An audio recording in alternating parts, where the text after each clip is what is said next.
Welcome everybody to today's webinar.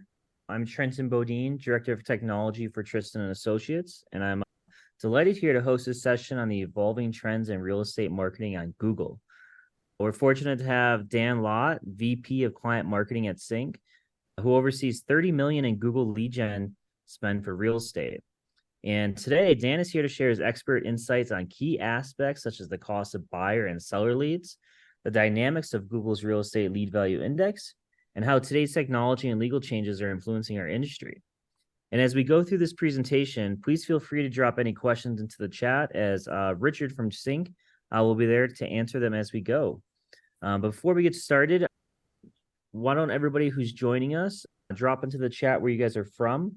We always love to see where you guys are joining us from. And across the world, we usually get some international clients in there.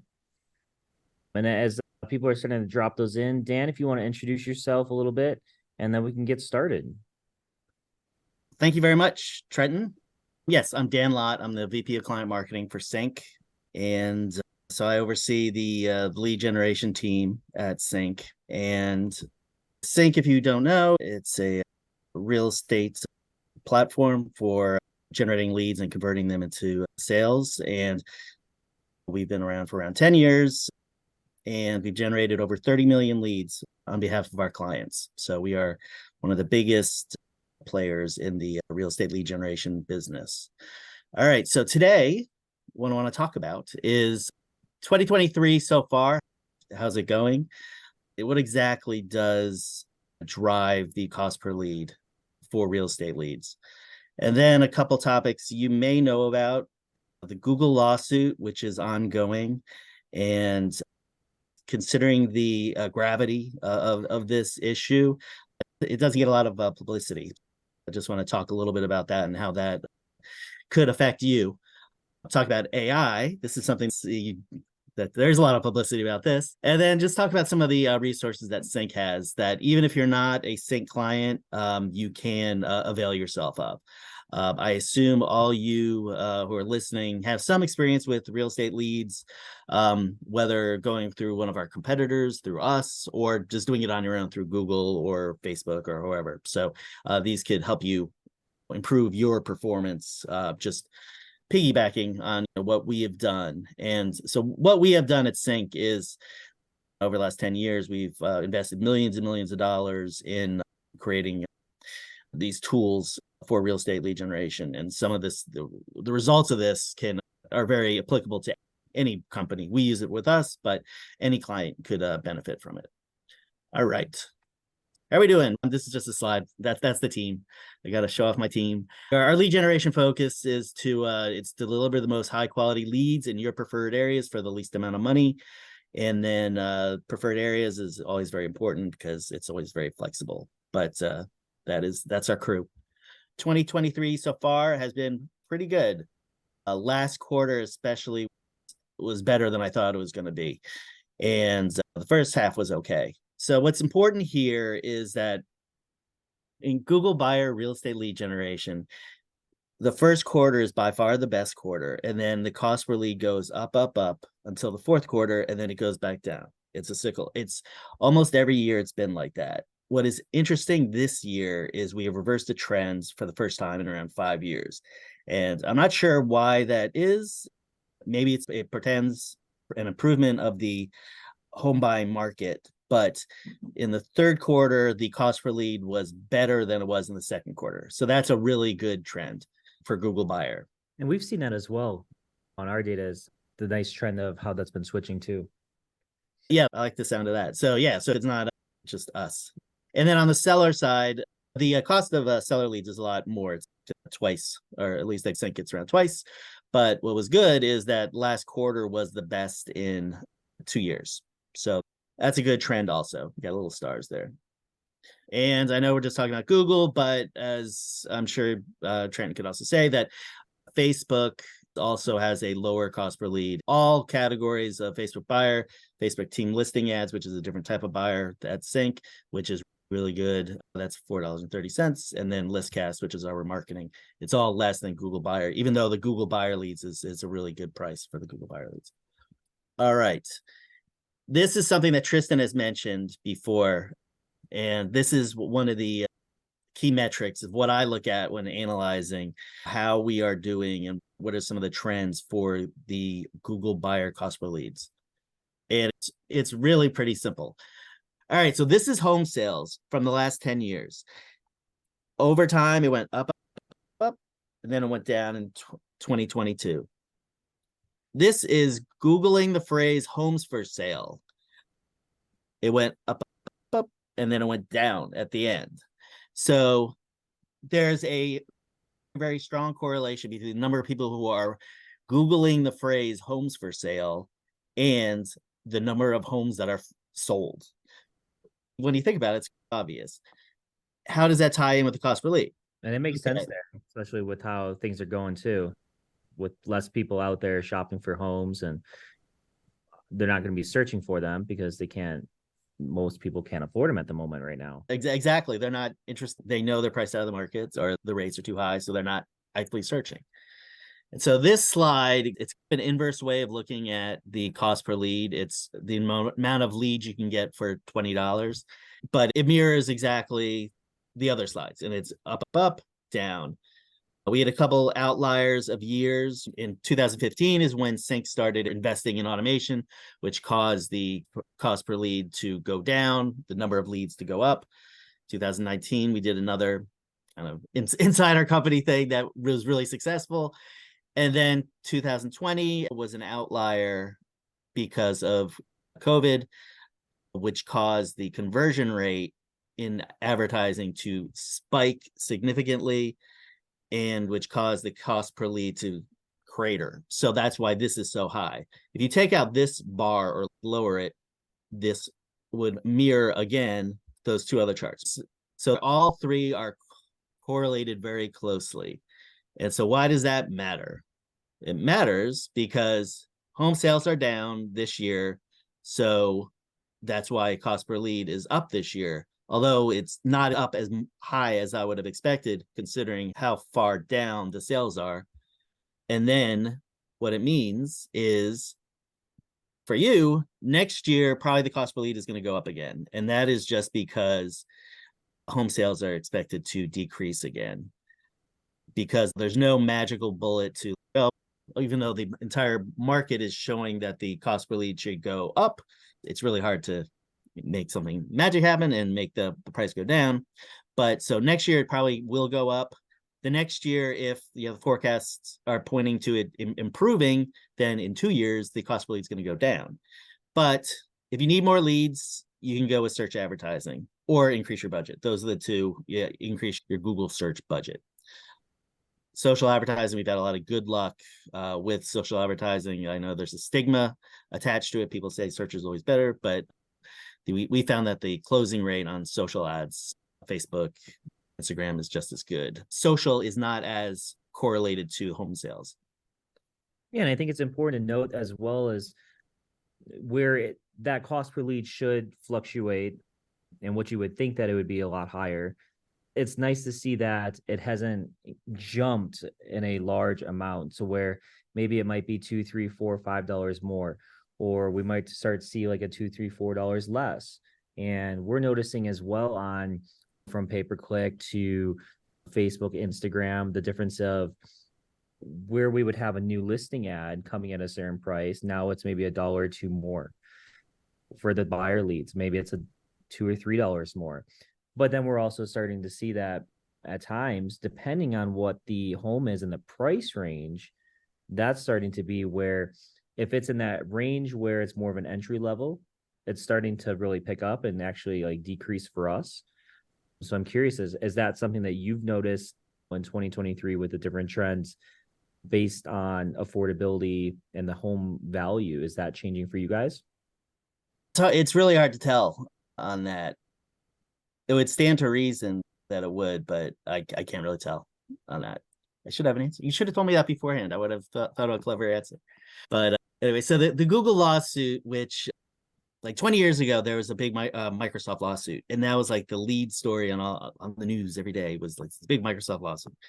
And Google, it's impossible to find information about it. There's starting to be more articles about it because the CEO testified a week ago, and there's another trial that he's also testifying on. But this could be a huge deal, and it could fundamentally change online search and online advertising industries.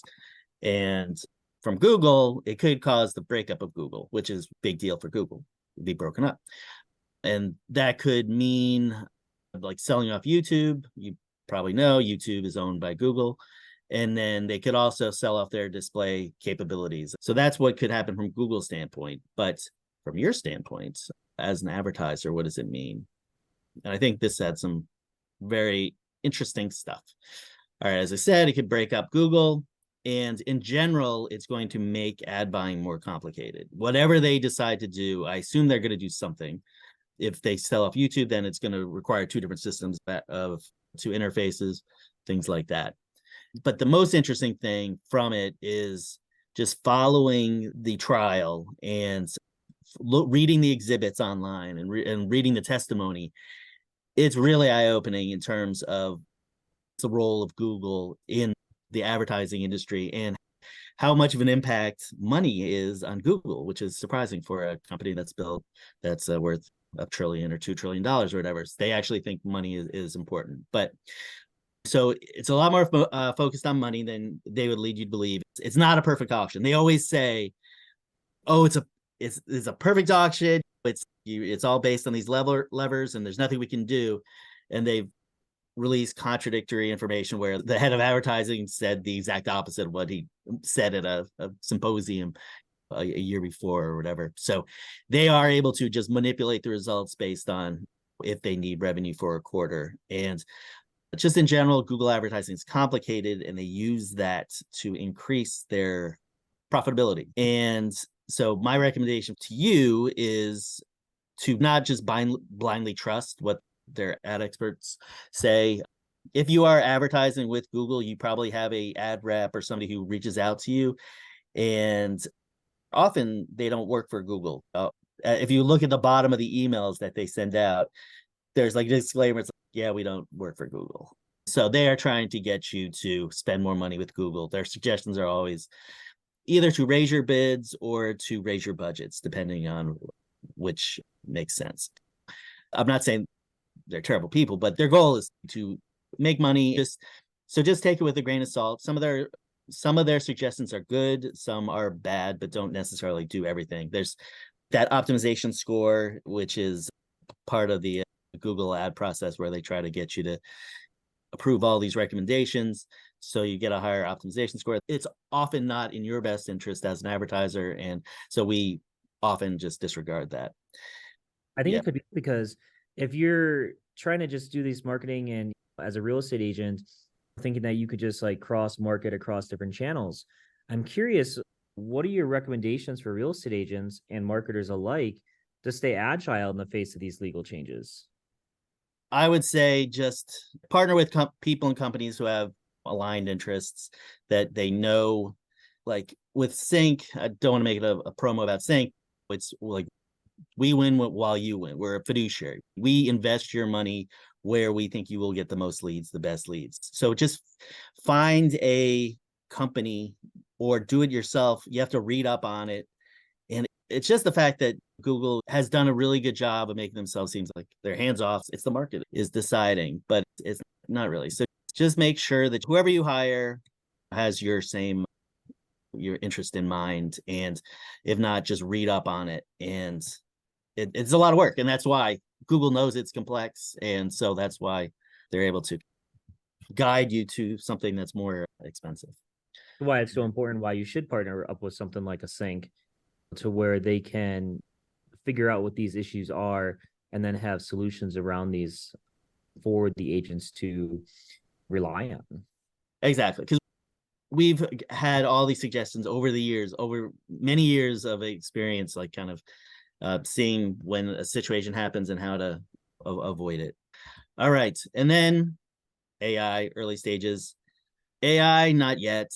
It will have a huge impact on real estate advertising, and it's going to have a huge impact on every aspect of business, but it really just hasn't yet. I don't know what you're seeing, Trenton, but because, well, real estate has a lot of safeguards, like the MLS is going to block pages from getting fed up by the chat GPT, wherever that is. And the first place where we were expecting to see some disruption was early this year. Bing was the first to launch with ChatGPT, and I was expecting Bing to get a whole bunch of new market share, and that didn't happen at all. And I think it's either flat or they actually lost market share from that. And Google also launched their option too. They've incorporated AI into it. So nothing has really happened yet. Nothing in the real estate search advertising. But in the future, change will come, but not yet. Google and Meta both have the interest in keeping it the way they are, or adding different ad types to monetize it, because they're trying to make money, and by feeding advertising, they're not gonna opt out of showing ads. They're going to just put additional ads on the whatever was they generate through AI. So there'll always be a place to do advertising, but eventually there will be a big change. I don't know when that's going to be. It's going to be huge. The real estate industry will just be a very small part of everything that is changed by AI, but we'll see. I like that you did mention the Bing and Chat. They can definitely help you as far as simplifying different tasks that you might have for real estate focused things. If you have a new listing and you weren't sure how to build it out as far as the body text, you could always just put in some bullet points and it'll make it super clean for you. Once you generate some of these leads through CINC, you can then use some automated responses for smart plans to follow up with. So there's definitely some opportunity out there. But yes, it's in the very early stages. And I've noticed week on week, things are changing, things are improving. So I think definitely in the next 3 to 6 months, we'll want to really focus on what those changes look like and how we can help implement it into our business. That's right. And yeah, exactly what you're saying, with the ability to write. The automated content is being built like that and put onto real estate websites. It's used for SEO purposes, things like that. Probably could have mentioned that in there. That's an important one because that does have to do with the real estate lead generation. That's really powerful, just the ability to create custom content very easily. And then just wanted to point out some of the resources that are available at cincpro.com. You don't have to be a client. You can just take a look. And we have developed something called a lead value index, which indicates what are the best markets for real estate lead generation. And we put into consideration what are the costs per lead in that market for Google buyer, cost per lead, as well as the median home price in those markets. We also factor in commission rates, things like that, what percent of leads close, and then what percent of commission do you expect to get. And then we come up with an index. And not very exciting, but the number one is Honolulu, which is a good place to be if you want to be in real estate. Every quarter we have done it, Honolulu has been the most, it has the highest. And it's something like for $1 of advertising generates $50 worth of real estate commissions. And that is because Honolulu has a very low cost per lead and it has very high home prices. Real quick, for those that aren't familiar what Google Real Estate Lead Value Index is, can you elaborate on that and how it's calculated? It takes in consideration the home price. If you go to cincpro.com, you'll find the actual formula, but it incorporates home price and the cost per lead for Google buyer leads. Those are the two variable factors. That's where you determine what are the best markets for real estate. And then you incorporate the fact that approximately 1% of real estate leads close. We've done all the research showing that around 1% of the Google buyer leads will close.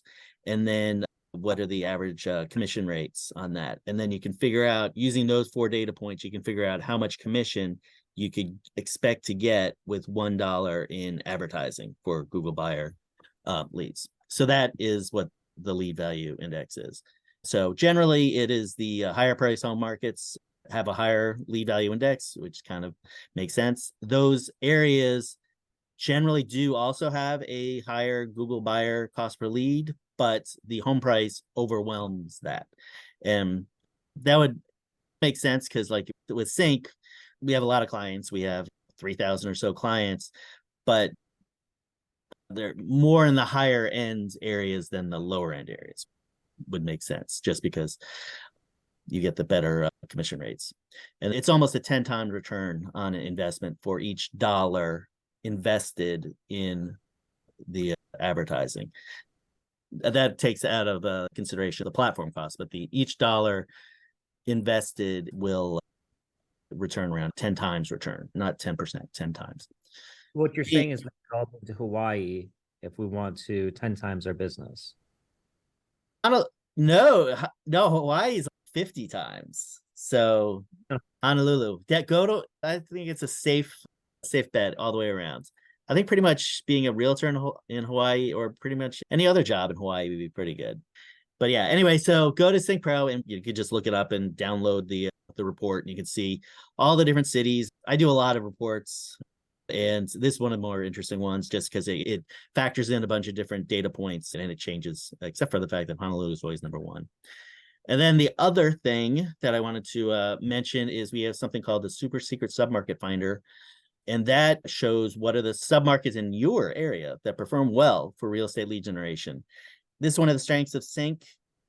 We dig down into very small submarkets. As I said, we've spent millions of dollars with creating technology that allows us to expand on an ad campaign. Like our typical ad campaign, instead of having 2 ad groups, which is what our competitors would do, we'll have 200 in there. That is a mixture of drilling down into specific submarkets, specific towns, and specific neighborhoods, specific school districts, and then niching them out with adding different product types. So a campaign that would normally have 5 ad groups will have 100. And so as through that, and it's just because we've been around for so long, we've generated more leads than anybody, so we know what are the best submarkets for advertising. And they're ones that they're usually not towns. They're usually like neighborhoods, and they're planned cities that aren't technically cities, but they're like large neighborhoods. Those you can get for a lot cheaper cost per lead, because a lot of our competitors who only go by city or zip code, maybe they aren't targeting them. So we're targeting areas which are in your backyard, but you don't realize it.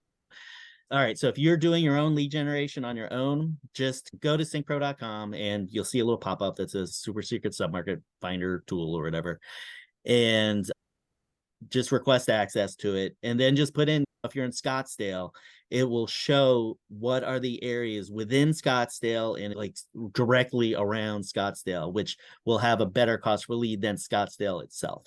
And so if you're doing it on your own, you can add it to your account, and then you will get more leads. It's that simple. If you're able to do it. If the site you have currently going is allowed to use those areas, you'll get more leads. So I recommend you do that. And if you are using one of our competitors, call us up, get the top areas, and then just ask your current provider to add them to your account. And if they can, or if they say yes, check back in a couple of weeks to see if they actually did it. Or if they say no, ask them why not. And a lot of times it's just that unless you have built this technology, it's extremely it's really hard to build out an account that has 150 ad groups. It takes days, like literally days to do it. But if you have technology, we can do it in a half an hour or something like that. So that's why a lot of our competitors don't do it. And you get these dumbed down versions of an ad campaign that don't deliver as many leads as they could if they wanted to spend extra time. But anyway, that's just my suggestion. And it's also interesting because you will find that, oh, wow, I didn't know that. Because like you'll find some school districts do really well. Some don't provide any leads. In Marietta, where our office is, there's 2 school districts that are like the best performing school districts in the country in terms of cost per lead and lead generation. So it's weird that would be the case. It's an interesting thing. It's the Super Secret Submarket Finder tool, and just check it out. It's interesting stuff. That actually sounds really awesome and pretty underrated, if you ask me. I just signed up for a call as well because I'm curious just in my own market what that looks like. What areas are we missing? Should we expand to this city or this market? Like you mentioned, this school district is doing really well. And if you're not familiar with that, then it's a lot of resale homes in really high quality school districts. Those are the ones you want to get into. If you're ever worried about where you should buy in this city, look for those specific markets that are going to be able to grow, or people are going to want to move there because they want to be close to those things. So I think that's a great tool to help a lot of agents be able to grow there. That's right. And yeah, you'd mentioned you're in Denver, and that's an area that has a lot of those planned communities that are not specifically cities. So they're not tagged by the MLS as a city. So you have to do keyword searches to get the traffic there. And Denver generally has a pretty high cost per lead, but some of these smaller submarkets are a lot better. So it's a good example. And then we also, if you're looking at a neighborhood, you're probably further along in the home buying process. Somebody just typing in Denver might be just like a looky-loo, but somebody who's going into Cherry Creek or whatever is further down the road. So that's a good, better quality lead that way too. Yeah, I think of areas like big metro areas that have all those sub cities all around it, with all the master plan communities in there, a lot of them you're seeing has their own school district within inside the community. And so if you want to have like a STEM school or you have the little private schools, that's where this tool is going to help you allocate your resources to find those. That's right. And it's all based on data. It's 10 years of data, 35 million leads we've generated, and that's how we've got it. Excellent. As we're coming here towards the end, does anybody have any additional questions they would like to ask Dan here and the team with CINC? We can definitely get those answered. I have a question for you, Dan. With your guys' platform and the lead gen that you guys offer, what is your suggestion as a new agent that's coming to join that wants to start lead generation? Where should they start with CINC? We always suggest to diversify your ad spend going in, just because the Google accounts, when you start out, like the first couple of weeks are very rough. After around a month, we are cooking with gas, but first couple of weeks are pretty rough. So it's important to have Facebook. Facebook starts out of the gate at full strength. So when you start your platform, you want to have diversification, and because you don't want to, you're excited, you've launched, oh, I haven't gotten any leads, what's happening? So you have both Facebook and Google. Will have maybe 60% on Google versus Facebook. And then just diversification is the key. Eventually, search leads are said to close sooner than social leads, but in the long run, they close at a similar pace. So it's good to get a diversified portfolio with these lower cost social leads, as well as the slightly higher cost search leads. And then in 2 years, they both close at the same rate. So that's our suggestion. It just diversification, because you don't know what's going to work. Going back to Colorado Springs is a pretty rough market for Google buyer leads. And I don't know why. It just is. It has one of the highest cost per leads. But the social is really good. It has a really strong cost per lead. You never know what's going to work in your market. So it's important to diversify. Excellent. We did have a question about Canada. Do you guys service there? Actually, I guess Richard just did answer that, but maybe you can expand on that. Is it just the United States, or do you guys cross continental? We do Canada. We have a lot, like some of our biggest clients are in Canada. We don't do Quebec, but other than that, we do. Some of our best markets are Halifax, I think, has the cheapest cost per lead of any metro in North America, or just about. And yeah, we have a lot of great clients in Canada. Excellent. Well, if we don't have any other questions, I want to thank you, Dan, and the CINC team. Thank you, Richard, as well, for watching out on the chat there. Appreciate all the content you guys served up here. And if they want to get any information, Richard just dropped in the chat the link and the promo to get a demo from CINC. I definitely would take advantage of a few different options that Dan has mentioned here. Appreciate it. And thank you and have a great rest of the week, Dan. All right. Thanks. You too. It's been fun.